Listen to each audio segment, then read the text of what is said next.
Tuition Mobile, quality e-learning experience on the go. Hello and welcome back to the class. For our topic this time, we'll be talking about integration.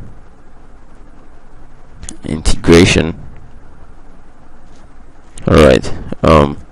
Integration is the reverse form of differentiation.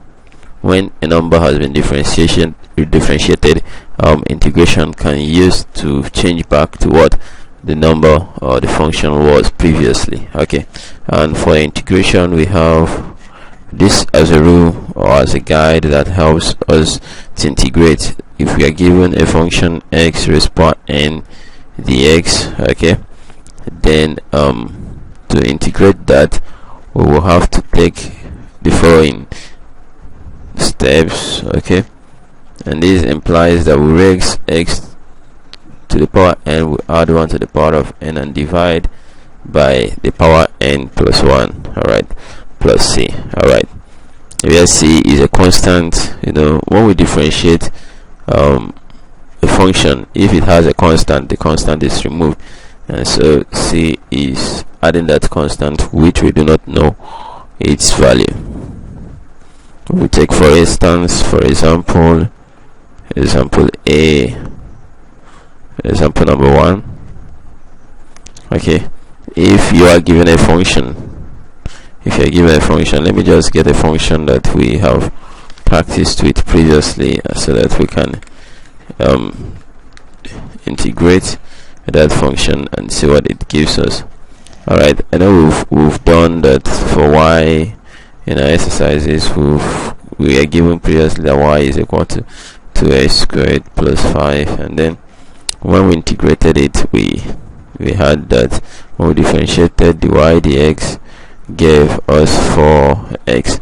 Alright, for example, if you're told that y is equal to find x is equal to 4x and you're told to integrate, alright, integrate the function given, integrate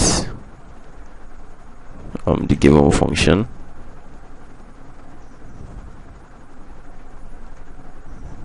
Okay, and so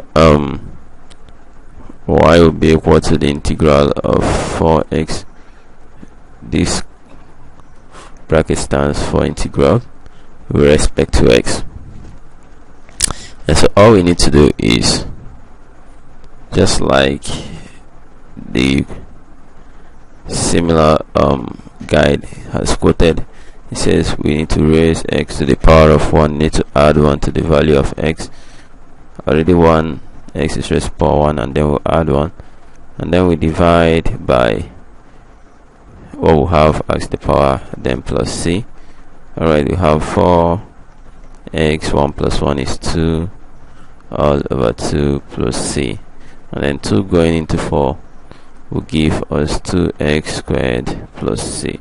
Right, here c is the constant that will change to 0, and then we may not really know the actual value of that constant, so we can say that the integral of 4x dx is equal to 2x squared plus c. And if you look at what we had previously, you will see that we had 2x squared plus 5. Okay, we have c is equal to 5 and 2x squared. You can see it's over there too.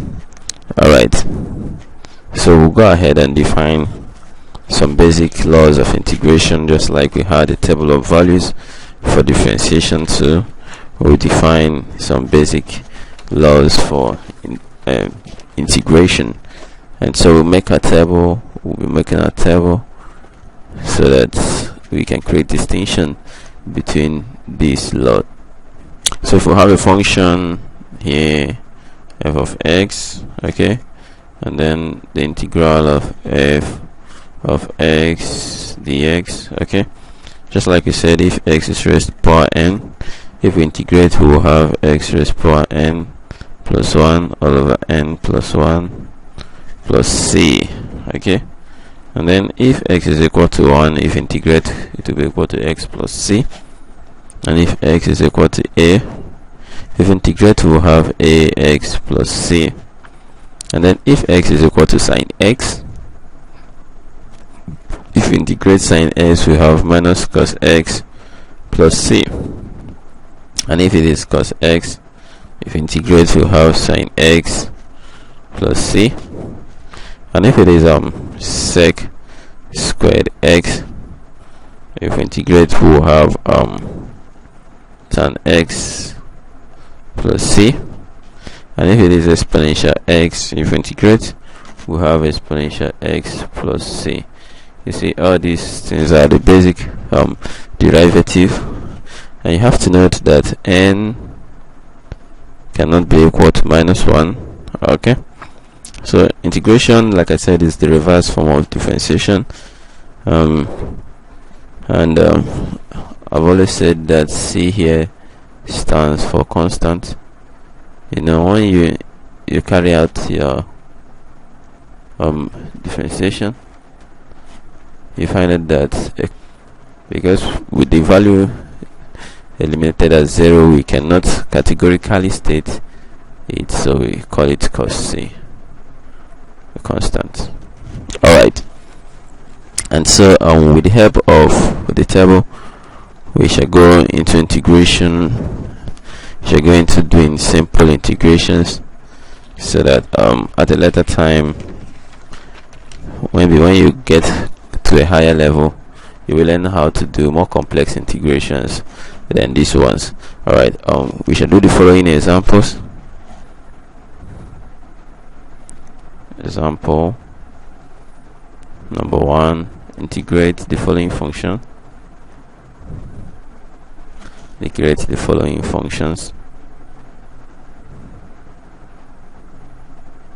Okay, and A, you are given integral of x raised to power 6 dx. In B, f of x is equal to you are given for this function 4x cubed plus 5x squared, okay, minus 2x and plus 7. I have to integrate this function dx, to integrate that function. Alright, we'll find the integral of that function.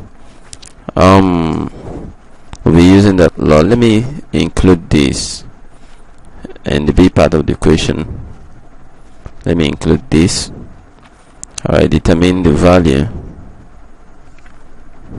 Determine the value of f of x. Okay, when x is equal to 2, this is equal to 2. Alright, and f of x is equal to 26. Okay,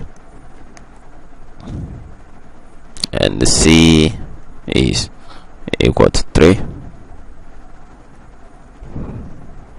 Sorry, determine the value of f of x. Sorry, I would have said determine the value of c. I just wanted to include something, so we go extra mile in solving the B part of the equation. Okay, determine the value of c. Alright, I think this will go. This can serve. Determine the value of c. Alright. Okay, solutions. Solution A, we are given that f of x is equal to the integral of x raised to power 6 dx. Okay, and so for this we'll be using what we are told, that if you are given integrals, you first say let x be added 1 plus c, and so for this particular function it becomes x raised to power 6 plus 1 all over 6 plus 1 plus c. Okay, alright, so from this part we have that x raised to power 6 plus 1 is 7 all over 7, so we can say this function f of x the integral of this function will be equal to x raised to the power 7 1 over 7 times x raised to the power 7 plus c. And so we'll go into the next solution, solution 2, solution B, and there we are given that f of x is equal to integral of 4x cubed 5x squared minus 2x 4x cubed plus 5x squared minus 2x and plus 7 dx plus 7, and you have to integrate dx. Alright, we should remember generally that the method is x raised to the power n plus 1 all over n plus 1 plus c. Alright, and so this will be equal to, for the first value, and this gives 4x, n plus 1 is 3 plus 1 all over 3 plus 1. Alright, and then this gives 5 x raised to the power 2 plus 1 all over 2 plus 1, and then this gives 2 x raised to the power 1 plus 1 all over 1 plus 1. Okay, and then this gives 7x. Alright, it is stated in the table that when you integrate a constant, you just add x to the constant. Okay, it's stated here. Alright, you go back, this gives us 4x raised to the power 4 all over 4 plus 5x raised to the power 3 all over 3 plus 2x raised to the power 2 all over 2 plus 7x. Alright, and then plus c. Alright, 4 takes care of 4, and then we'll have x raised to the power 4 here, and then plus 5 over 3x cubed plus x squared plus 7x plus c. So what happens when x is equal to 2 and f of x is equal to 26? When x is equal to 2, f of x equal to 26. Alright, you have f of x equal to 26. X is equal to 2 raised to the power 4 plus 5 over 3, and then 2 raised to the power 3 plus 2 squared plus 7 times 2 plus c. 26 is equal to, this gives us 16 plus 5 over 8, sorry, 5 over 3 times 8 plus 4 plus 14 plus c. Alright, I have 16 plus 4 is 20, 20 plus 14 is 34. Alright, and then 5 times 8 is 40 over 3 plus c. And so we'll have 26 minus 34 is equal to 40 over 3 plus c, and then 26 minus 34 we shall give us you can punch that in your calculator, and then you have minus 8 equal to 40 over 3. You know I don't like fractions, so multiply both sides by 3, and then I have 3 times 8 to give me 3 times 8 giving me 24 minus, and 3 times this gives me, cancels out 3, and I have 40, and then this is 3c, and so minus 24 minus 40 is equal to 3c. Alright, minus 24 and minus 40 is equal to minus 64, equal to 3c. Therefore c will be equal to minus 64 divided by 3, and we will have a fraction as 64 over 3, and then in decimal we have c to be equal to minus 7.1111. Alright, so this is the value of c. given that x is equal to 2 and f of x is equal to 26. Okay, we'll go over and we'll talk about integration of functions of a linear function. You know, we did differentiation of functions of a function, and let us talk about integration of functions of a linear function.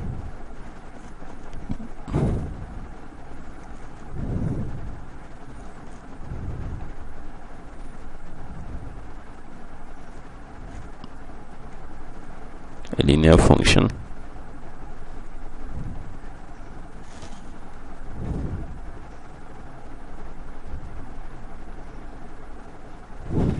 Okay, and so we'll be taking just one example here. We've been talking about functions of a function.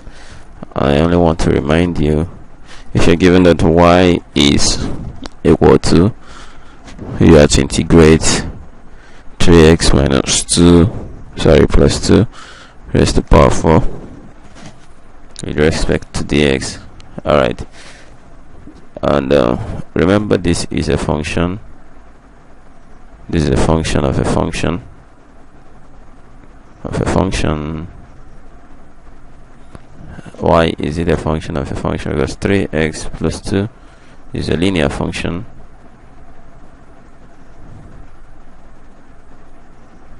and then u raised to the power 4 is an index function. Alright, there are other methods, but there are just one method for this, and so you can at this point make, if you say let u 3x plus 2 be equal to u, okay, so it implies you're saying that u raised to the power 4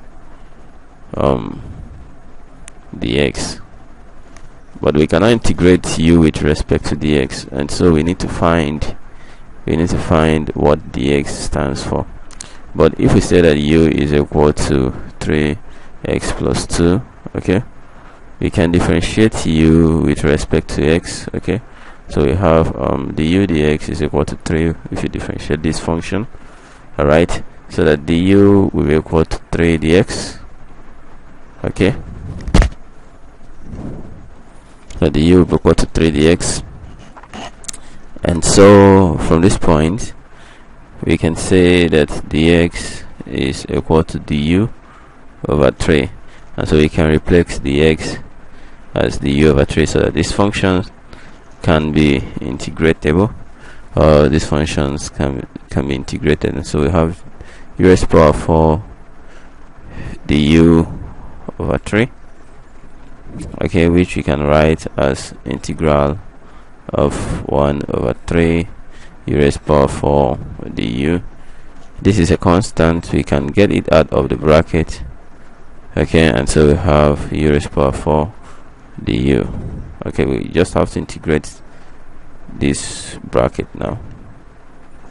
Alright, so when we integrate this, we have a 1 over 3, and then u raised to the power 4, we add 1, and then we have 4 plus 1. Alright, so this will give us 1 over 3 bracket of u raised to the power 5 over 5, and this gives us 1 over 3.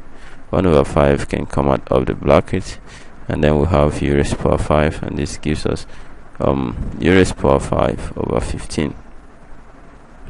Alright, that's the outcome, and then we'll place back our u as 3x plus 2, so which we can say it is equal to 3x plus 2 all raised to the power 5 all over 15. Alright, so this is how you manipulate on functions of functions, and I have shown you how functions of functions look like.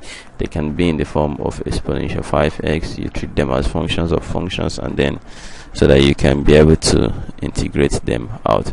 You follow this step for any function of function you want to treat, and you will have a good outcome. Alright, and without waste of time, let me check that's some things we still need to talk about.